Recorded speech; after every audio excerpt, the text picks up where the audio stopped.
This CEO lost everything in a day. But what happened on that sidewalk? No one could predict. Welcome to the channel, dear friends. If you enjoyed this story, let us know where you're watching from in the comments. We love hearing from viewers all around the world. Your thoughts and reactions mean so much to us. Don't forget to hit that subscribe button and turn on notifications, because a brand new story, filled with emotion and unexpected twists, is coming tomorrow. Trust me, you won't want to miss it. It was a bitterly cold morning in New York City, the kind that cuts through even the thickest coat. The sidewalk was slick with patches of ice, and the breath of every passerby floated in pale clouds into the gray winter sky. Car engines hummed, tires splashed through slush, and people hurried along, heads down, scarves up, minds elsewhere. Jack, a 36-year-old man in a simple knit sweater and worn jeans, was just another face in the crowd. He moved with purpose, hands buried deep in his coat pockets, already thinking about the emails waiting at his desk and the meeting he was going to be late for. He was, in every way, ordinary. And that morning was supposed to be too, until he saw her. At first it didn't register, just a figure on the sidewalk ahead. But something was off.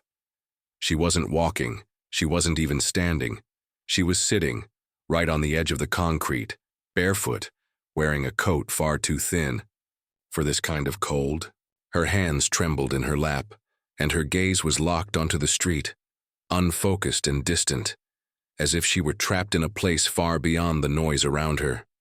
Emily was 32, but in that moment, she looked ageless, not young, not old, just broken. People walked past her without a glance, too busy or too numb to notice. One man nearly stepped on her foot and didn't say a word. A woman glanced briefly, then looked away, pulling her child closer as they passed. But Jack stopped. He didn't stop because he recognized her. He didn't know that she was the CEO of one of the largest tech companies in the country. He had no idea that earlier that morning, she had been ambushed in a boardroom, blindsided by betrayal from someone she once trusted more than family. He couldn't have known that her entire world had come crashing down just hours before. He just saw someone who didn't look okay. Jack knelt down beside her, the cold seeping into his knee through his jeans. "Are you all right?" he asked gently, not wanting to scare her. Emily didn't answer right away. Her lips parted slightly, but no words came out. She blinked slowly, as if coming back to the present. Then finally, with a soft, cracked voice, she said, "I'm just tired." And that was enough. Jack didn't ask anything more. He didn't try to fix her. He simply took off his gloves and held out his hand, not demanding, not expecting, just offering. A simple gesture, quiet and human. And in the middle of that busy New York morning, where thousands of people rushed past without seeing her, one person stopped, and it made all the difference. Jack had no idea who she was. To him, Emily was just a stranger on the sidewalk, a woman who looked like she hadn't slept in days and had somehow ended up barefoot in the freezing cold. But in truth, Emily Harrison was one of the most powerful women in corporate America, CEO of a tech empire that stretched across continents, headlining magazines, commanding boardrooms, a name everyone knew, except the one man who had just offered her his hand. Only a few hours earlier, she was standing in a glass tower, looking out over Manhattan. Her schedule was packed: interviews, a meeting with investors, a late dinner with a friend. At least that's what she thought. But everything unraveled before noon. It started with the board, 7 men and 2 women, once smiling faces who praised her vision, now sitting stiffly in silence, avoiding eye contact. They had called the meeting without warning. Their tone was sharp, clinical. Words like leadership concerns and strategic misalignment floated through the air like poison. Emily tried to fight back, to hold her ground. But it wasn't just the board. It was the betrayal that came next. The final blow. Her closest friend and COO, the one person she had trusted blindly for nearly a decade, sat across from her and didn't say a word. Not in her defense. Not even to meet her eyes. That's when she knew this wasn't a discussion. It was a takedown. And they had all planned it. By the time she left the building, she wasn't just humiliated. She was hollow. The world she had built, brick by brick, was crumbling beneath her. So she walked. Miles, maybe more. No phone, no destination, no shoes, and that's how she ended up on that sidewalk. Alone. Until Jack. As she sat there, his voice still echoed in her ears. "Are you all right?" The way he asked. Not like she was a problem to solve, but a person to care for. And when he offered his hand, he didn't even flinch at how cold hers was. He just held it. She could have pulled away. She could have. I'd put up a wall, pretended to be someone else. But something in her cracked. "I'm just tired," she had said. Now, sitting beside this stranger, something strange was happening. Her breath was slowing. The tightness in her chest loosened just a bit. And for the first time in years, she wasn't CEO Emily Harrison. She was just Emily. He didn't recognize her power. And oddly, that was what made her feel safe. She didn't know it yet, but this moment, this tiny quiet pause in the middle of chaos, would shift the course of both their lives. And Jack? He still thought he was just helping someone through a bad day. He had no clue that he'd just caught someone, falling from a very high place, and that she wasn't done falling yet. Emily hadn't taken anyone's hand in a long time. Not like that. She had shaken hands with CEOs, with politicians, with investors whose names lit up the stock market. But those were all business grips. Firm, guarded, rehearsed. This was different. Jack's hand wasn't extended out of obligation or power. It was extended out of something rare. Kindness, with no strings attached. She took it. He helped her to her feet. Her bare toes touched the frozen sidewalk, and she winced. Without saying a word, Jack pulled off his coat, a plain, worn wool coat, and gently wrapped it around her shoulders. Then he reached into his bag and handed her an extra pair of socks. Not perfect, not stylish, but warm. "I know this. It's weird," he said, his voice careful. "But there's a coffee shop just around the corner. It's warm, and you don't have to talk. Just sit if you want." Emily hesitated. She should have said no. Everything about her life was rules and caution, layers of protection. And yet something inside her whispered, "Go." They walked slowly. She leaned on him slightly for balance, and he didn't rush her. The world around them blurred, horns honking, footsteps clacking, people staring into their phones. It was like they were walking through fog, invisible to everyone else. Inside the cafe, warmth hit her like a wave. The smell of roasted beans, cinnamon pastries, and quiet jazz in the background. Jack ordered 2 black coffees and sat across from her. She wrapped her fingers around the cup and let the heat sink into her palms. Neither of them spoke for a long time. He didn't ask what happened, didn't dig into her silence. And that meant everything. Because if he had asked, if he had said "What's wrong?" or "Who are you?" she would have shut down like she always did. But his quiet presence, his calm, steady energy, it let her breathe. "I didn't expect today to go this way," she finally said, managing a small laugh that came out more like a sigh. "Me either," he said, smiling. "I was supposed to be at work an hour ago." She looked at him, really looked at him. Messy brown hair, tired eyes, hands, still red from the cold. He wasn't trying to impress her. He wasn't even trying to be a hero. He was just real. And after a lifetime of people wanting something from her, praise, promotion, power, she realized how rare that was. In that moment, something shifted. Jack didn't save her, but he reminded her that humanity still existed. That not everyone was out to take.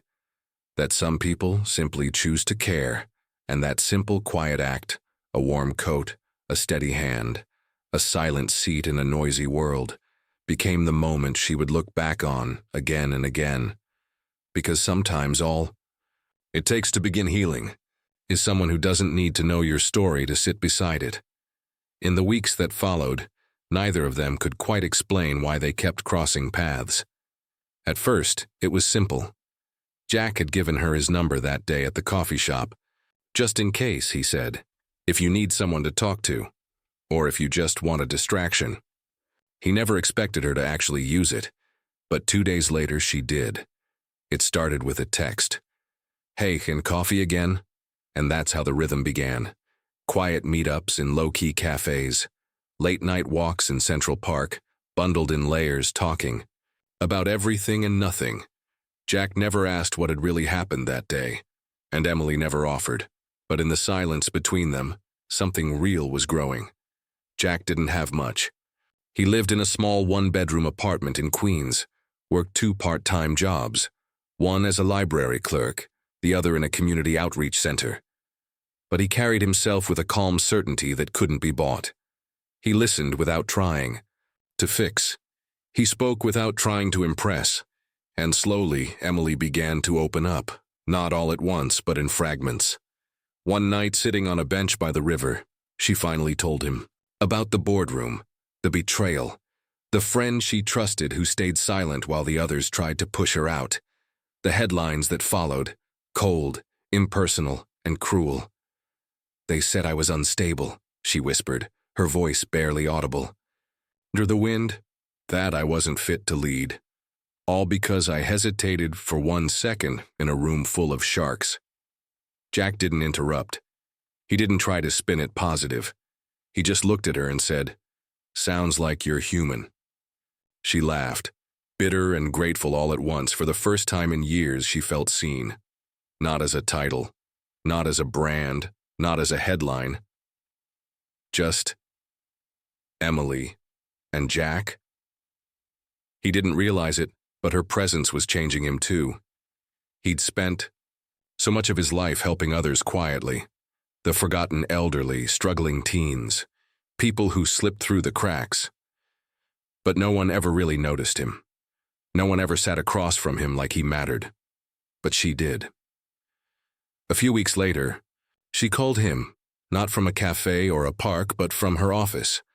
"Jack," she said, her voice steady, "I need someone I can trust.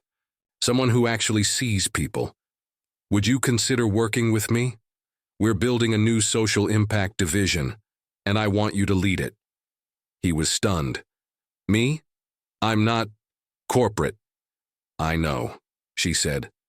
"That's exactly why I want you." It wasn't about charity. It was about rebuilding something real. And she knew Jack was the foundation she needed. That simple moment on the sidewalk had become the beginning of something far bigger. For both of them. Jack said yes. He didn't even need time to think about it. The offer had surprised him. Not because it was too big, but because it came from someone who finally saw value in the things that couldn't be measured on paper.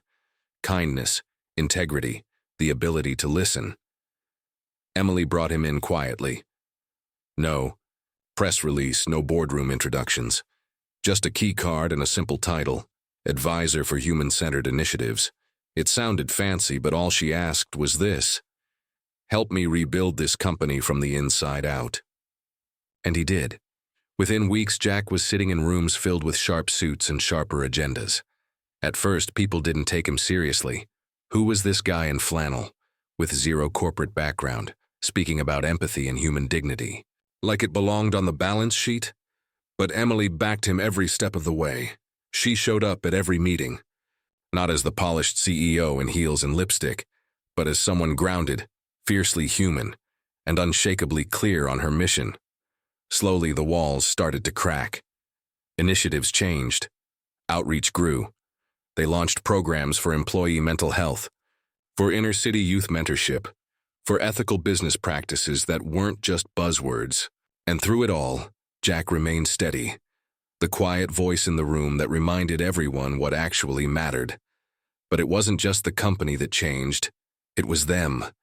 Their connection deepened in ways neither of them had expected. It wasn't dramatic. No sweeping gestures, just consistency, trust, long walks after late meetings, inside jokes over terrible office coffee, the kind of intimacy that sneaks up on you. Slow, steady, undeniable.